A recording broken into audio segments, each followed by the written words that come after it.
What up? What up? This is Tony Yoso, knows boxing. Yes, let me stand up over here. I just want to definitely show you the background of my video. Okay, right here is perfect. Everybody who's watching tonight, the fight of Ryan Garcia versus Devin Haney, or the other way around, whichever one you prefer. I just feel like this boxing fight is going to be a total domination of Devin Haney. I feel like Devin Haney is a way more advanced boxer than Ryan Garcia, even though they had like 6 fights in the Olympics. I just feel like Ryan Garcia doesn't have much as far as just only power. He doesn't have anything else to offer. Like, he don't have boxing ability. He's just a puncher, and he's just waiting for a lucky shot on Devin Haney. And I feel like Devin Haney has too much boxing skills, overall skills for him. So I feel like that fight is just for him to get more popularity. Devin Haney, he don't have a strong following. His pay-per-view hasn't been good. If you watch all the pay-per-view numbers that he had, all his pay-per-views were very low. They didn't really want to reveal the exact amount, but boxing insiders that really know have actually confirmed that Devin Haney does not sell. So he needs a Latino. He needs Ryan Garcia that he's a social media boxer. He's never been a champion. So I just think that just based on his social media, a lot of people are gonna watch the fight, but the gate is not gonna be full. Like, as far as the Brooklyn Barclays Center, that's not going to be packed, because the real fans they know what time it is. They see right through this match. They know that Ryan Garcia doesn't have a high chance to knock him out or knock him down. Maybe knock him down, but to win the fight, the smart fans, especially in New York, we know what time it is. So we already know that the boxing fans are just too smart. The boxing consumer in New York, they're not gonna come to the gate the way they should. And like Subriel Matias said, that if Devin Haney does not sell 500,000 with Ryan Garcia, that he should retire. And it's true, because Ryan Garcia and Tank Davis were able to do 1 million. So if he can't do 500,000 with this fight with Ryan Garcia, I believe Subriel Matias is 100% right. He should retire. Devin Haney should retire. Devin Haney is not a Mayweather. I totally feel that his skill set is gonna get him through this fight. But for them to say that he could possibly knock out Ryan Garcia, I don't think so. I don't think so. They're just saying that to make people want to watch the fight, because the fight is not doing too good right now. As far as like the pay-per-view numbers, it might do okay, but it's not gonna do no 500,000. And it's gonna sell a little bit more than the gate, because of the Ryan Garcia's social media fans that don't know anything about boxing. They're just gonna support Ryan Garcia. But this fight is basically to give Devin Haney more fans. It's to make him popular, because he does not sell. And I believe that Subriel Matias sells more than Devin Haney. All he needs to do is fight in Puerto Rico, Liam Parra, and then he fights one more fight, whether it's Pitbull Cruz. That fight is going to take him to a different stratosphere and a different level in his career. Like, he's going to be way more better to fight than Tank Davis or Devin Haney or Teofimo Lopez, because he's promotable. He's Puerto Rican. Subriel Matias is Boricua. He's Puerto Rican. Puerto Ricans are marketable. So he's going to be able to sell, and he doesn't need to fight a Devin Haney right away. He's going to market himself, Subriel Matias, to make himself a name, to make himself a more popular name, which Puerto Ricans don't need much to be promoted, to be popular, to take to the next level in their career, where more people know about them, because Puerto Ricans and Mexicans, they sell. Devin Haney, Mayweather, Gervonta Tank Davis, they African-American fighters, they're talented, but they always need a famous Latino boxer to make them famous, to make them get more fans, because the style of boxing and hitting and not getting hit is very boring to most people. And I'm not saying that it's boring to me. It depends on how you box. If you're like Muhammad Ali, yes, you're exciting.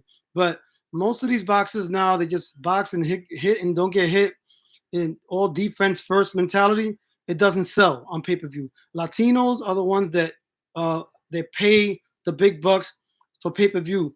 They're the ones that are hardcore boxing fans that put money in the fighters' pockets. So they're the strongest fan base, Mexican and Puerto Rican and Latino. So I feel like the Devin Haney fight with Garcia tonight, I think Devin Haney's gonna win by a majority decision or unanimous decision, but he's gonna win, I think, by unanimous decision because if I believe that Ryan Garcia has a chance to catch him, but because Devin Haney doesn't have the greatest defense, but he has good defense, and I feel like if he gets hit, he can get hurt because he's been hurt by Linares. So, um, but he's got the skills to outclass Ryan Garcia because Ryan Garcia, his mind is not right. He doesn't take it serious the way he should. He does a lot of antics. He drinks in the weigh-in, and all this controversy that they're doing. I think it's just to sell the fight because the fight hasn't been doing too good. So imagine if Subriel Matias fights Pitbull Cruz. He's gonna surpass everybody as far as like the name recognition. Like he's not gonna need to fight a Devin Haney or Tank Davis. He could just sell his own name when he fights Pitbull Cruz because once he has a big fight like that, Mexico versus Puerto Rico, his name is gonna be where he's gonna be able to be marketable. More his brand is gonna be more noticed, and more people are gonna know who he is. And he's not really gonna need a Devin Haney or Tank Davis or Teofimo Lopez. They're gonna need him because he has the Puerto Rican fan base and the Mexican fan base. Because let's not forget, Subriel Matias trains in Mexico. He never expected to train over there, but he's from Puerto Rico. But Panda is his trainer, and Panda's in Mexico. He goes in the high mountains and a high altitude to train. So that's been helping his breathing and his relentless style. So that's good for him. He's been training in Mexico, but I want him to walk in the ring with a Puerto Rican song instead of a Mexican song. But he chooses to be loyal to his trainer's father, and he puts a song that he can relate to. But at the same time, you got to put a Puerto Rican song, a Boricua song, because it's kind of like confusing. Like people are going to be like, well, you're Boricua, but you're putting a Mexican song. But at the end of the day, he's loyal to Puerto Rico, but he's just loyal to the people that are training him as well. So he's going to walk in the ring with a Mexican song, he said, by Vicente Fernandez, because it makes sense with what he went through in his life. So he just listened to the lyrics. But he could put a song that makes sense with his life with a Puerto Rican song, but at the end of the day, I feel like he's being slept on, Subriel Matias, and I feel like Devin Haney's a talented boxer, but he's not a Mayweather. He's not as flawless as a Mayweather, even though Mayweather got hurt by Cotto. And I think that fight was a draw, but I don't want to get into that.